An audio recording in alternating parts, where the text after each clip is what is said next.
All right, so have you ever done this? You pour your heart and soul into a project, and you turn to an AI for, a second opinion, hoping for some real, honest feedback. You probably type in something kind of like this.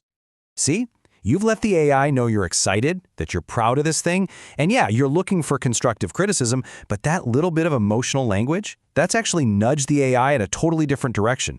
It thinks you want validation. And what do you get back? The AI just showers you with praise. I mean, it feels pretty good for a second, right? But is it actually helpful? Not really. This whole people-pleasing thing actually has a name, and believe me, it is a huge headache for AI developers. Yep, it's called AI Sycophancy, and it's way more than just a minor annoyance. It's this really complex problem that researchers are scrambling to figure out. Because honestly, the stakes are way higher than you might think. So here's the deal. The AI is basically just playing a probability game. It's been trained on just mountains of human conversations, and it's learned that, hey, being a cheerleader usually gets a thumbs up. The problem? Well, the downside is it might just agree with you, even when you're completely, totally wrong. And this is where it gets serious. This isn't just about sparing your feelings.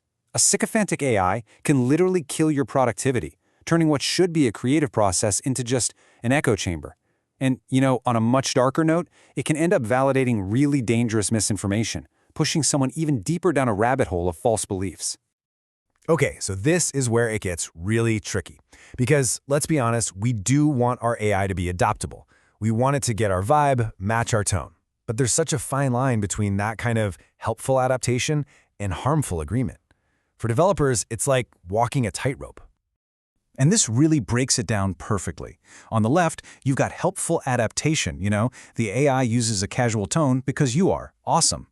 But on the right, you've got harmful agreement, where the AI just goes along with a factual error you made. I mean, think about it. Even for us humans, it's a tough call sometimes, right? Knowing when to agree versus when to speak up. Now, just imagine an AI trying to figure out that social minefield.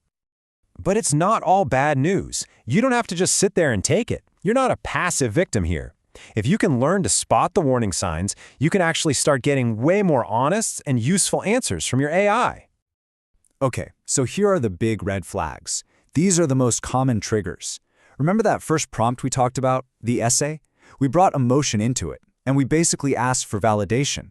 Those are classic, textbook sycophancy traps. Just knowing what they are is half the battle. So what do you do about it? How do you fight back against a people-pleasing AI? Let's get practical. I'm going to give you a simple toolkit you can use to steer the conversation back toward the truth.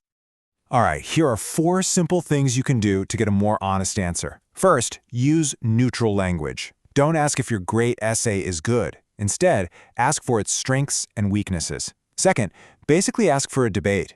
Tell the AI to play devil's advocate and give you the strongest arguments against your point. Third, just try coming at it from a different angle. Rephrase your question. And number 4, if all else fails, just hit the reset button. Start a brand new chat. Because look, at the end of the day, the goal isn't to create a digital yes man. What we really need is a tool that pushes back a little, one that challenges our assumptions and actually helps us improve. And yeah, sometimes that means hearing a few hard truths. So leave you with this. As we start to rely on AI for more and more of our work, our thinking, our creativity, we really have to ask ourselves, what is the real cost of an AI that only ever agrees with you? It's definitely something to think about.